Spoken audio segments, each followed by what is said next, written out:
Hello दोस्तों, मैं रिकेश कुमार सिंह स्वागत करता हूं आप सबों का हमारे YouTube channel success commerce classes बारसो में। आज हम डिस्कस करने वाले हैं क्लास 12 के फंडामेंटल्स ऑफ पार्टनर्स चैप्टर के बारे में। तो वीडियो को अच्छी तरह से समझने के लिए बने रहिए हमारे साथ अंत तक। देखो, फंडामेंटल्स ऑफ पार्टनर्स यानी साझेदारी की अवधारणा। तो ये साझेदारी किसको कहेंगे? तो जब दो व्यक्ति या दो से अधिक व्यक्ति आपस में मिलकर के कोई बिजनेस स्टार्ट करे तो इस प्रकार के बिजनेस को कहेंगे साझेदारी। तो साझेदारी क्या है? पहला क्वेश्चन है इसमें, साझेदारी क्या है?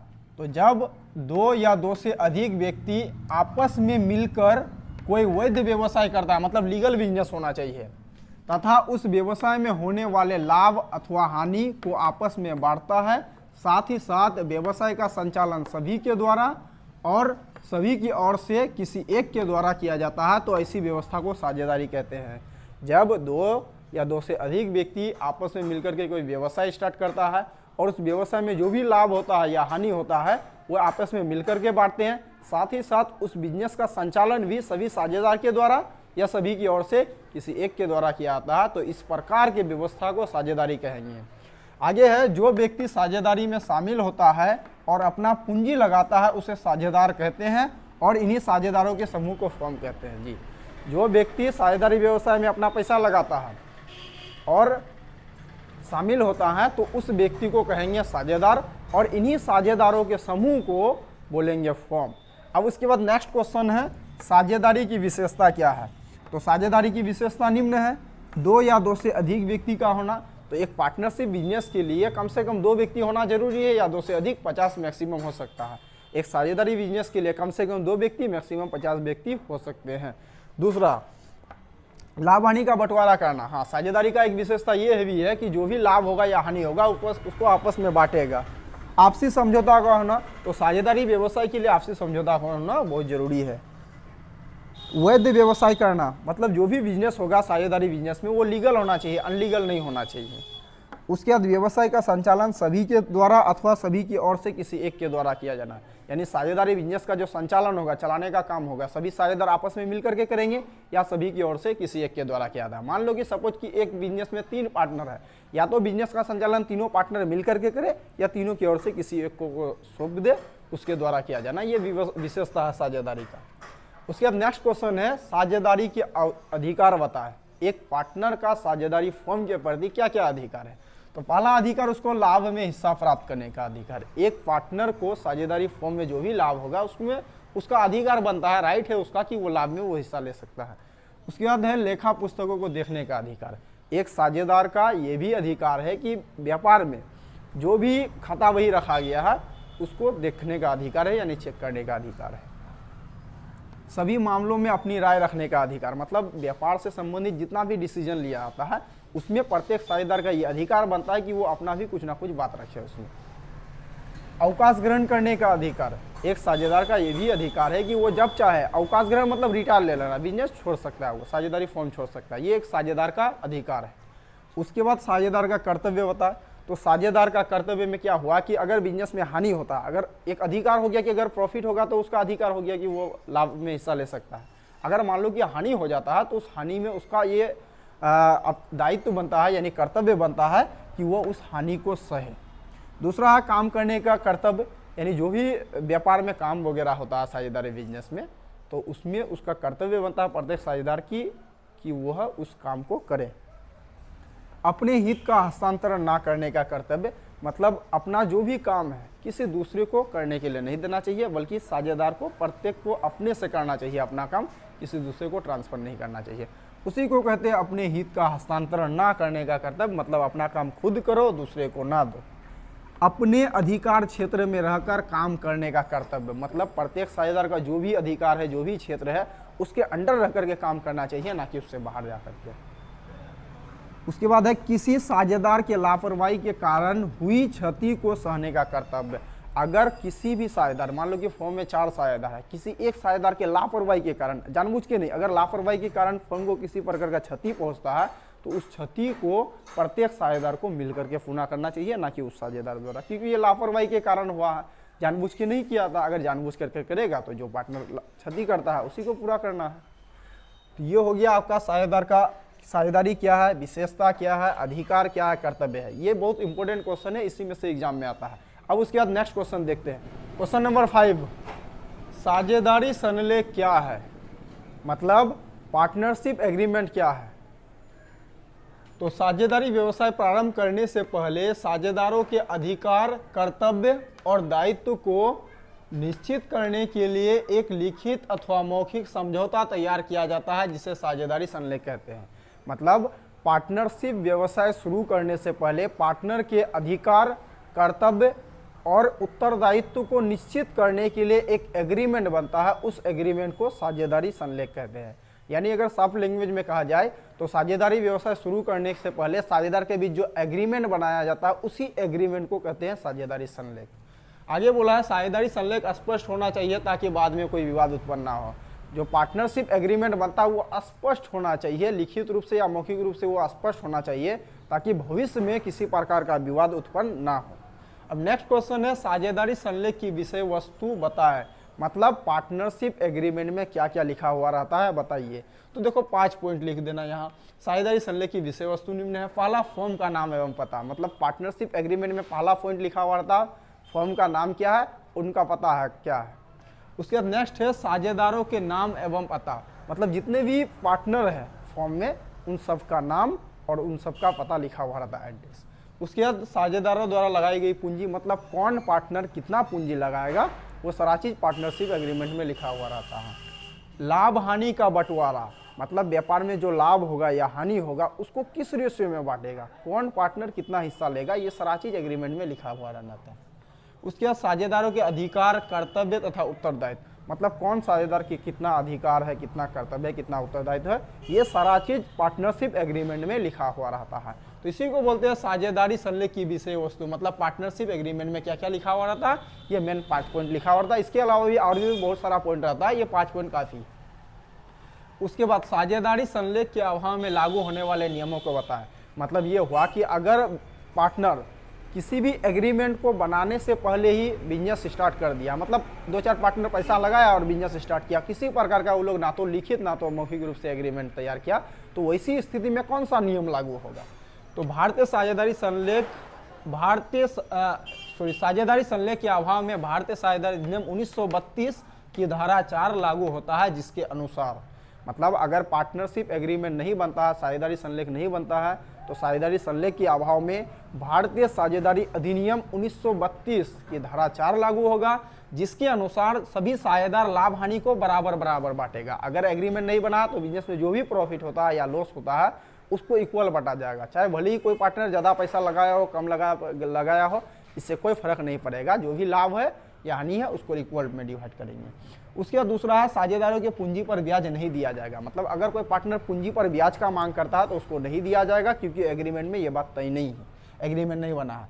उसके बाद अगला है साझेदारों से आहरण पर ब्याज नहीं लिया जाएगा, मतलब अगर कोई पार्टनर बिजनेस से पैसा निकाल लेता है फर्म से तो उसको किसी प्रकार का उस पर ब्याज ला करके नहीं पे करना है। उसके बाद है साझेदारों के ऋण पर ब्याज 6% प्रतिवर्ष दिया जाएगा, मतलब अगर कोई पार्टनर लोन के रूप में पैसा देता है, कर्ज देता है फर्म को, तो उसको 6% की दर से सालाना ब्याज दिया जाएगा। उसके बाद साझेदारों द्वारा किए गए अतिरिक्त कार्य के लिए किसी प्रकार का वेतन अथवा कमीशन नहीं दिया जाएगा, मतलब अगर कोई पार्टनर एक्स्ट्रा काम करता है, फर्म का मैनेजमेंट वगैरह कोई कर दिया, तो वो अगर सैलरी या फिर कमीशन का मांग करता है तो वो कुछ भी नहीं दिया जाएगा, क्योंकि एग्रीमेंट में ये सब चीज़ लिखा हुआ नहीं है। अब उसके बाद नेक्स्ट देखो पार्टनर्स कैपिटल अकाउंट, साझेदार का पूंजी खाता। देखो साझेदार का पूंजी 2 प्रकार का होता है, एक परिवर्तनशील पूंजी, दूसरा स्थिर पूंजी, यानी फ्लक्चुएटिंग कैपिटल और फिक्स्ड कैपिटल। तो फ्लक्चुएटिंग कैपिटल का दशा में केवल एक ही अकाउंट बनाएंगे, पार्टनर्स कैपिटल अकाउंट। अगर स्थिर पूंजी है, फिक्स्ड कैपिटल है, तो 2 अकाउंट बनेगा, एक पार्टनर्स कैपिटल अकाउंट, दूसरा करेंट अकाउंट। अब साझेदार का पूंजी 2 प्रकार का, एक फ्लक्चुएटिंग कैपिटल, दूसरा फिक्स्ड कैपिटल। अगर फ्लक्चुएटिंग कैपिटल है तो फ्लक्चुएटिंग कैपिटल का दशा में केवल एक ही अकाउंट बनाना, पार्टनर्स का कैपिटल अकाउंट, और उसी अकाउंट में साझेदार का पूंजी, पूंजी पर ब्याज, आहरण, आहरण पर ब्याज, वेतन, कमीशन, लाभ हानि, संचय लिखे जाते हैं, जिसके कारण इसका पूंजी बढ़ता है, घटता है। तो साझेदार का फ्लक्चुएटिंग कैपिटल रहेगा, परिवर्तनशील पूंजी रहेगा, तो केवल एक ही अकाउंट बनाएंगे, पार्टनर्स कैपिटल अकाउंट, और उसी अकाउंट में साझेदार का पूंजी, पूंजी पर ब्याज, लाभ, हानि, वेतन, कमीशन, आहरण, आहरण पर ब्याज, संचय, सारा लेन देन उसी अकाउंट में कर देंगे, पार्टनर्स कैपिटल अकाउंट में। अगर पूंजी स्थिर हुआ तो दो अकाउंट फिर से, पार्टनर्स कैपिटल अकाउंट और करेंट अकाउंट। तो पूंजी अगर स्थिर पूंजी की दशा में, देखो स्थिर पूंजी की दशा में साझेदार की पूंजी जब तक फर्म चलती है तब तक जैसी की तैसी बनी रहती है, अतः साझेदार के अन्य सभी समायोजन के लिए अलग से खाता रखा जाता है। इस प्रकार अस्थायी पूंजी की दशा में दो खाते बनाए जाते हैं, पहला कैपिटल अकाउंट, दूसरा करेंट अकाउंट। तो स्थिर पूंजी की दशा में यानी फिक्स्ड कैपिटल की दशा में दो अकाउंट बनाएंगे, साझेदार का एक कैपिटल अकाउंट, क्योंकि साझेदार का पूंजी ना जब तक फर्म स्टार्ट हुआ तब से लेकर जब तक फर्म बंद ना हो जाए पूंजी ना तो घटता है ना तो बढ़ता है, तो पूंजी के लिए अलग से एक अकाउंट बनाएंगे, पार्टनर्स कैपिटल अकाउंट। फिर बाकी अन्य सभी लेन देन के लिए, अन्य सभी लेन देन मतलब पूंजी पर ब्याज, उसके बाद आहरण, आहरण पर ब्याज, लाभ, हानि, ये सब के लिए एक अलग से अकाउंट बनाएंगे जिसको बोलेंगे पार्टनर्स कैपिटल अकाउंट। अर्थात अस्थायी पूंजी की दशा में दो खाता बनाना है, एक पार्टनर्स कैपिटल अकाउंट, ओनली इसमें कैपिटल का एंट्री करेंगे, अन्य सभी जो लेन देन छूट गया उसके लिए एक अलग से अकाउंट बनाएंगे, पार्टनर्स करेंट अकाउंट। तो अब आगे देखते हैं कि पार्टनर्स कैपिटल अकाउंट कैसे बनाया था। स्थिर पूंजी के, परिवर्तनशील पूंजी की दशा में पार्टनर्स कैपिटल अकाउंट बनाएंगे, वो अकाउंट कैसे बनाते हैं। अब देखो पार्टनर्स कैपिटल अकाउंट का फॉर्मेट, अगर पूंजी परिवर्तनशील हो, व्हेन कैपिटल आर फ्लक्चुएटिंग, परिवर्तनशील पूंजी की दशा में केवल एक ही अकाउंट बनाएंगे, पार्टनर्स कैपिटल अकाउंट। नीचे लिखेंगे फॉर द ईयर एंडिंग, साल का अंतिम डेट डालेंगे। उसके बाद एक खाता बनाएंगे, पार्टिकुलर्स, अगर मान लो कि सपोज अगर बिजनेस में दो पार्टनर है, साझेदारी फर्म में दो पार्टनर है तो दो कॉलम अमाउंट का, अगर तीन पार्टनर होगा तो तीन कॉलम, मतलब पार्टनर के अनुसार यहाँ कॉलम लिखना है। सपोज कीजिए कि दो ही पार्टनर है ए और बी, तो एक पार्टिकुलर्स का और ए के लिए अमाउंट, बी के लिए अमाउंट, फिर पार्टिकुलर्स क्रेडिट में भी ए के लिए और बी के लिए अमाउंट, यहाँ डेबिट क्रेडिट। अब इसके क्रेडिट पक्ष में सबसे पहले लिखेंगे बाय बैलेंस बीडी, मतलब व्यापार स्टार्ट करते समय ए और बी जितना रुपया लगाया था उसको लिखेंगे बैलेंस बीडी में। उसके बाद है इंटरेस्ट ऑन कैपिटल, अगर इन लोगों को पूंजी पर ब्याज दिया जाता है तो वो पूंजी पर ब्याज लिखेंगे दोनों अपना अपना।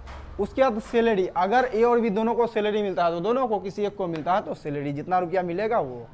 उसके बाद कमीशन मिलेगा, कमीशन क्रेडिट लिखेंगे। रिजर्व, रिजर्व मतलब क्या होता है कि प्रत्येक साझेदारी फर्म जो है ना कुछ पिछले साल जो लाभ हुआ है, यानी प्रत्येक साल जो भी एक साझेदारी फर्म को लाभ होता है उस लाभ में से कुछ पैसा बचा करके रखता है जिसको बोलते हैं रिजर्व।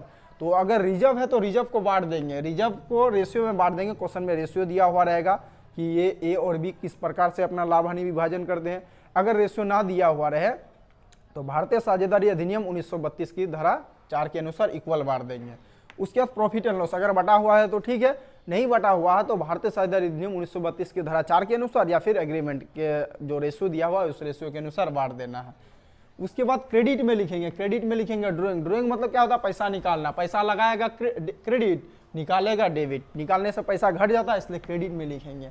उसके बाद इंटरेस्ट ऑन ड्राइंग को क्रेडिट में लिखेंगे, आहरण पर ब्याज। उसके बाद प्रॉफिट एंड लॉस अकाउंट का लॉस बैलेंस, अगर प्रॉफिट बैलेंस होगा तो क्रेडिट में, लॉस बैलेंस होगा तो डेबिट में।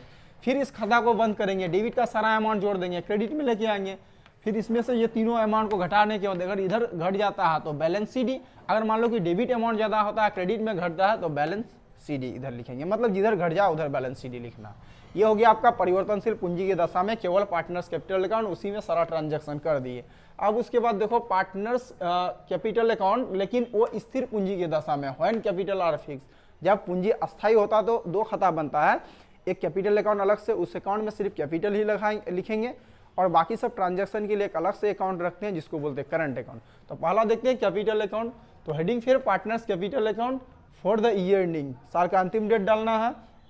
उसके बाद खाता बना लेंगे पार्टिकुलर्स का, जैसे हमने माना है कि दो पार्टनर है तो दो पार्टनर के लिए दो कॉलम। अब पार्टनर का नाम चेंज होगा क्वेश्चन के अनुसार, फिलहाल हम कॉमन नाम लिए ए और बी। अब मान लो कि क्वेश्चन में मानव और राघव दिया तो पहला कॉलम मानव के लिए, दूसरा राघव के लिए।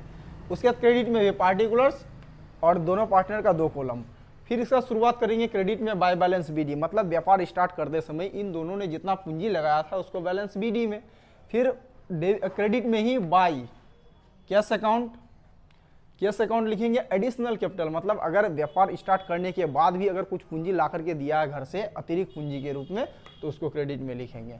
फिर डेबिट में टू कैश यानी ड्रॉइंग, यानी अगर ये दोनों साझेदार बिजनेस से अगर कोई पैसा निकाल लिया है पूंजी में से तो वो घटेगा उसका पूंजी, तो डेबिट में लिखेंगे ड्रॉइंग।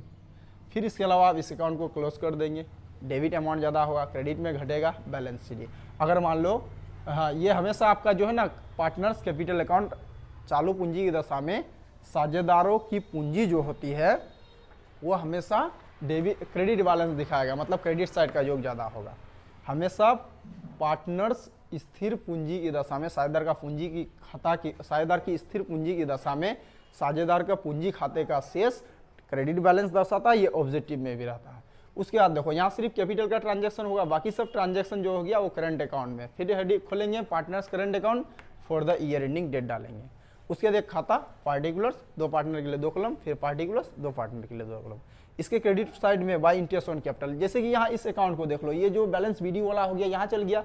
इसके अलावा जितना भी ट्रांजैक्शन हुआ डेबिट में, जैसे क्या लिखे interest on capital, salary, commission, reserve और प्रॉफिट, उसको क्रेडिट में लिख दिया, क्रेडिट में ही रहने दिया। मतलब बैलेंस वीडियो को सिर्फ लेके गया कैपिटल अकाउंट में, बाकी जो ट्रांजैक्शन रह गया 2, 4, 1, 5 उन पाँचों ट्रांजैक्शन को यहाँ लिख दिया। इंटरेस्ट ऑन कैपिटल वहाँ क्रेडिट में था, यहाँ भी क्रेडिट में लिखे हैं।